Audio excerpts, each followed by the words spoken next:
दोस्तों नमस्कार। हाल ही में भारत के प्रधानमंत्री यूएई और कतर की यात्रा कर लौटे हैं, जिसमें भारत और यूएई के संबंध तो पहले से ही अच्छे हैं, लेकिन भारत और कतर के संबंधों में अब नरमी देखी जा रही है। कतर में भारत की एक बड़ी राजनयिक जीत हुई है और इसी के तहत वहां गिरफ्तार 8 पूर्व नौसैनिकों जिन्हें मौत की सजा सुनाई गई थी, उन्हें कतर की कोर्ट ने रिहा कर दिया है। इन पूर्व नौसैनिकों ऐसे 7 के अपने वतन लौट आने की खबरें भी आपने देखी होगी। इस पूरे मामले में सबसे महत्वपूर्ण भूमिका रही हमारे प्रधानमंत्री मोदी जी की। वो लगातार इस पूरे मामले को देख रहे थे और जैसे ही उन्हें मौका मिला, उन्होंने कतर के अमीर से मुलाकात के दौरान इस मुद्दे को गंभीरता से उठाया भी। हालांकि इसकी कोई आधिकारिक सूचना नहीं है, लेकिन विदेश मंत्रालय ने बताया कि कैसे पीएम मोदी एक्टिव होके इसको लेकर काम कर रहे थे। लेकिन इससे जुड़ी एक और दिलचस्प कहानी जिसके बारे में आपको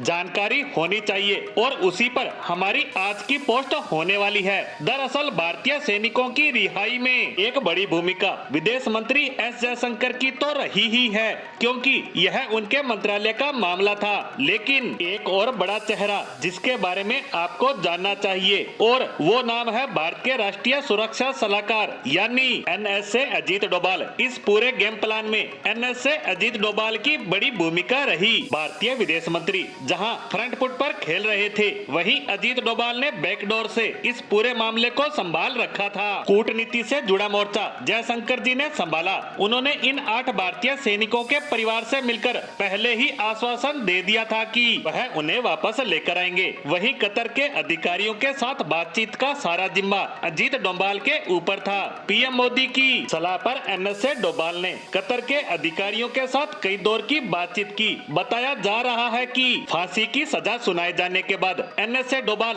2 से 3 बार दोहा गए। वहीं वर्तमान सरकार पर इन सैनिकों की रिहाई का दबाव भी बढ़ता जा रहा था। विपक्षी पार्टियां भी इस संवेदनशील मुद्दे पर सरकार को घेर रही थी। इसी को देखते हुए सरकार ने एक साथ कई सारे प्लान पर काम किया। न्यूज एजेंसी पीटीआई के मुताबिक वर्तमान सरकार 2015 में कतर के साथ हुए एक समझौते के प्रावधान लागू करने के बारे में सोच रही थी। ये समझौता कैदियों की अदला बदली से जुड़ा था। इस समझौते के तहत भारत और कतर दोनों ही देश एक दूसरे की जेलों में बंद अपने नागरिकों को उनकी बाकी की बची सजा काटने के लिए अपने देश भेज सकते हैं। इस समझौते के तहत भारत कतर की जेलों में बंद अपने सैनिकों को भारत लाने की प्लानिंग कर रहा था। हालांकि इसकी नौबत नहीं आई, क्योंकि बड़ी ही कुशलता के साथ भारतीय विदेश मंत्री एस जयशंकर और एनएसए डोभाल ने इस तरह बातचीत की कि पूरा का पूरा मामला ही बिल्कुल ही पलट गया और अंत में इन सैनिकों की सकुशल भारत वापसी सबने देखी।